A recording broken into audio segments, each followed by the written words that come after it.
Don't replace your Dell Precision 7550 before trying these Windows repair methods. We will restore the boot process, repair startup files, and recover your workstation without reinstalling Windows.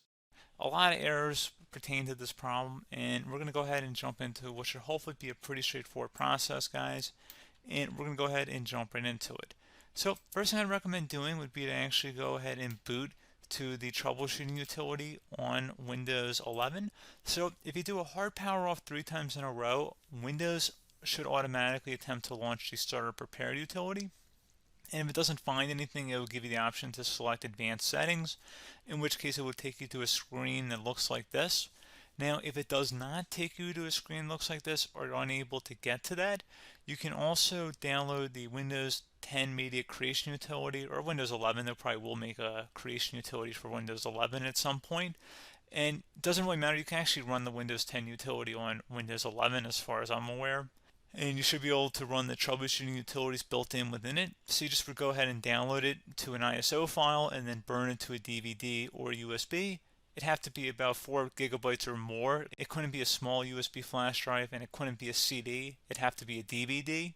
And then you boot your computer from it. So depending on the computer manufacturer, you'd have to tap a different key on your keyboard in order to launch that menu, in order to select what boot drive you want to go off of. So it could be anything between the escape key, F2, F8, F12, for example. And those are the function keys on the top of your keyboard.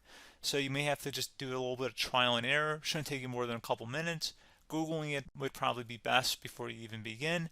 But anyway, we're ready to go ahead and jump right into it. So we're on the choose an option page. So these will look very similar whether you're booting from it directly within Windows itself, or if you're plugged in a USB flash drive with the media creation utility installed and you selected the recovery option. So when you are setting up your Windows 11 installation or Windows 10, depending on the drive you're using, there should be an option to repair your computer in the bottom left corner of the dialog window, one of the first screens that comes up. You go ahead and select that, and then it would take you to a troubleshooting screen like you see here. And you want to go ahead and select troubleshoot, reset your PC, or see advanced options. And then there are going to be a whole bunch of options in here that we're going to explore in today's video. The first one, we're going to actually go underneath advanced options and then select startup repair, fix problems that keep Windows from loading. So go ahead and select that first.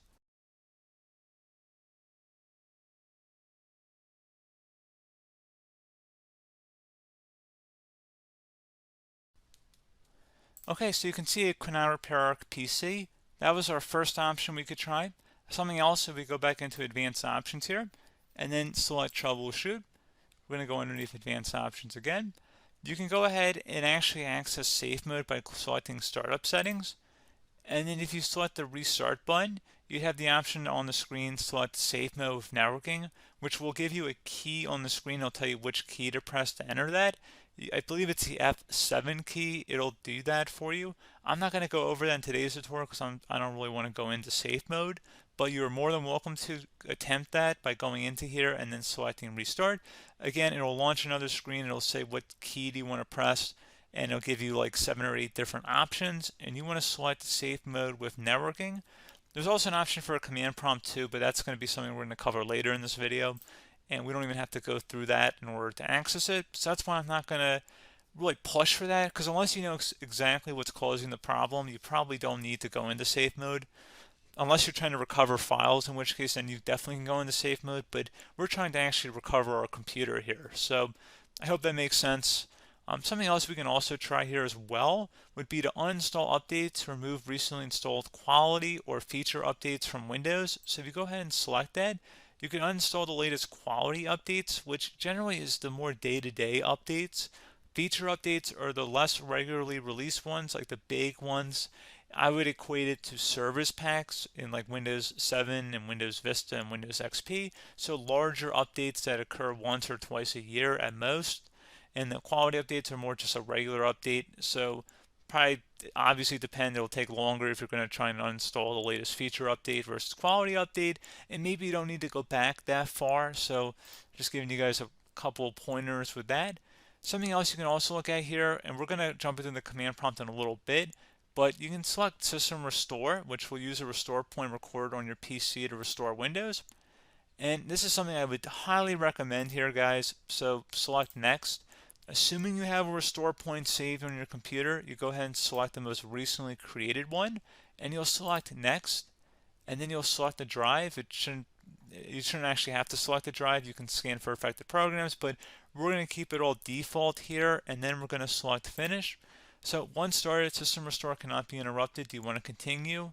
I think we're going to select yes. I don't think we have anything better to do on our computer right now, so just give it a moment here to initialize. It will take a couple minutes to run, obviously depending on how large your hard drive is and how much is saved on the system restore point. So just give it a couple minutes here.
Okay, so you can see the system has been restored successfully. We're going to go over a couple different methods in addition to that if that did not work. So I'm just going to pause the video and we're going to start back on the recovery screen that we started with. Okay, so a couple other things we can try here too. If you go back into troubleshoot, you can select reset your PC, let you choose to keep or remove your personal files and then reinstalls Windows. You can select to keep my files, which will remove apps and settings but keeps your personal files. You can also select remove everything, which will remove all of your personal files, apps, and settings.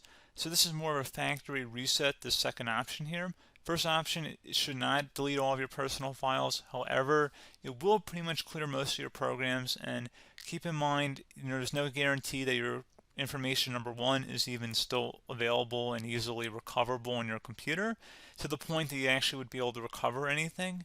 And the second point is that there's always a chance that it won't actually recover and it will just do a factory reset anyway.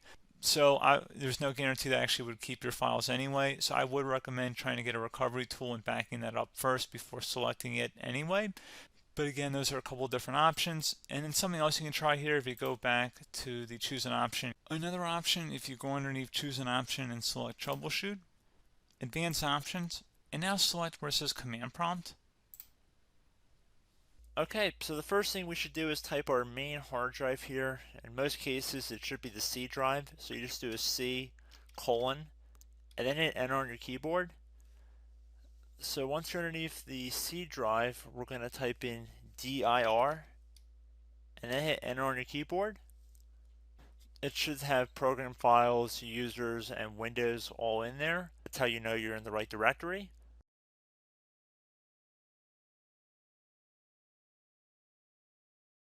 In some cases, it might be the D drive as well, so just keep that in mind.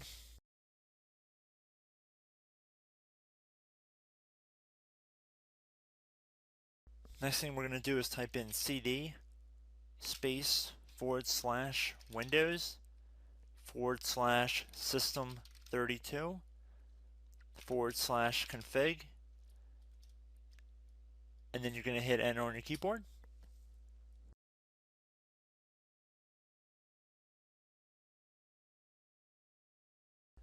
So now you're going to type md space backup.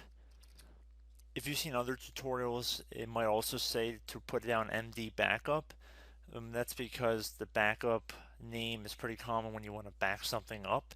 So you can name this whatever you want, doesn't have to be backup. So if you've already made a backup folder in the past, you could do backup 1, for example. So once you're done setting the name you want the backup to be called, hit enter on your keyboard again.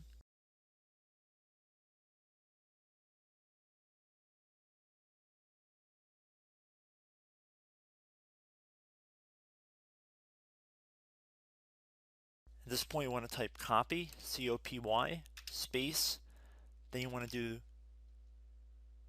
the star symbol above the 8 key, then do a period or a dot, whatever you want to call it, then another star sign, and then another space, and then type backup, and then hit enter on your keyboard.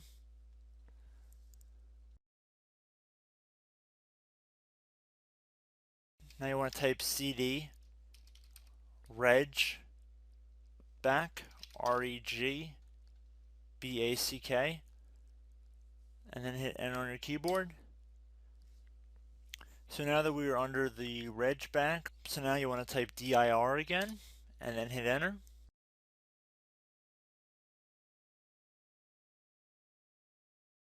So now at this point we're going to type copy again. So copy, space, star sign, dot, another star sign, space, and then 2 dots. So we're going to type copy, space, star sign, dot, sign, star sign, dot, dot, and then hit enter on your keyboard again. So for overwrite, you want to overwrite all. So type A on your keyboard, so capital A, and then hit enter on your keyboard.